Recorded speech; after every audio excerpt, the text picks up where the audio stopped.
time to introduce the last of the 4 finalists for the 2012 Jane France Humanitarian Award. While on a cross-country trip in 1978, Ron Eby's daughter, then just 2 years old, was treated for meningitis at a children's hospital in Dayton, Ohio. She made a complete recovery. The care his daughter received inspired Ron to get involved with Camp Sunshine, a retreat for children with life-threatening illnesses in Sebago Lake, Maine. The 52-year-old auto repair shop owner from Windham, Maine, has helped raise over $250,000 for those kids and their families at Camp Sunshine. Ron is tonight's hidden hero. If you look at Ron and you talk to Ron, just by appearances, he's an ordinary guy.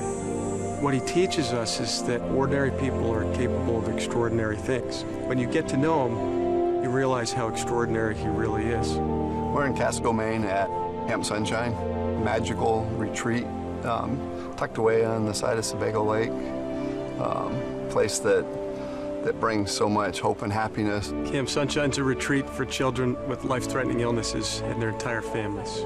What we provide is an opportunity for the moms and dads to come together with the siblings and the ill child and to be with 40 other families who can provide support to each other and who can relate to one another. When your child's diagnosed with a life-threatening illness, it affects the whole family. It's not just the child. Coming to a place with 40, 50 other families who are experiencing the same illness with their children is an incredible support. Ron is one of those individuals where service is ingrained in his heart.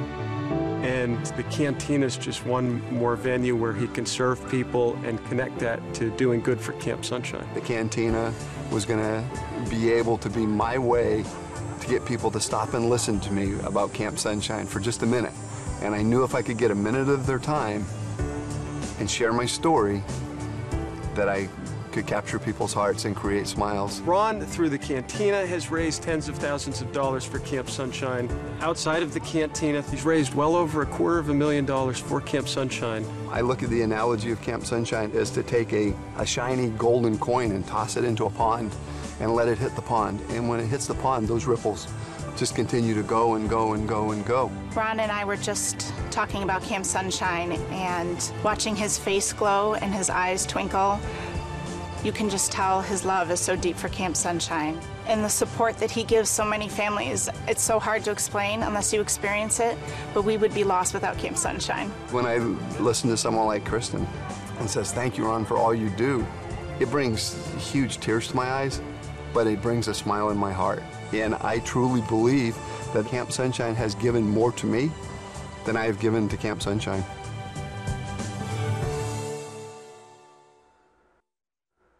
An avid NASCAR fan, Ron went to September's Sprint Cup race at Loudon, New Hampshire. There he met one of his favorite drivers, Michael Waltrip, along with Clint Boyer and Martin Truex Jr. To review and vote for any of the 4 finalists for the 2012 Jane France Humanitarian Award, go to NASCAR.com between now and midnight on November 29th.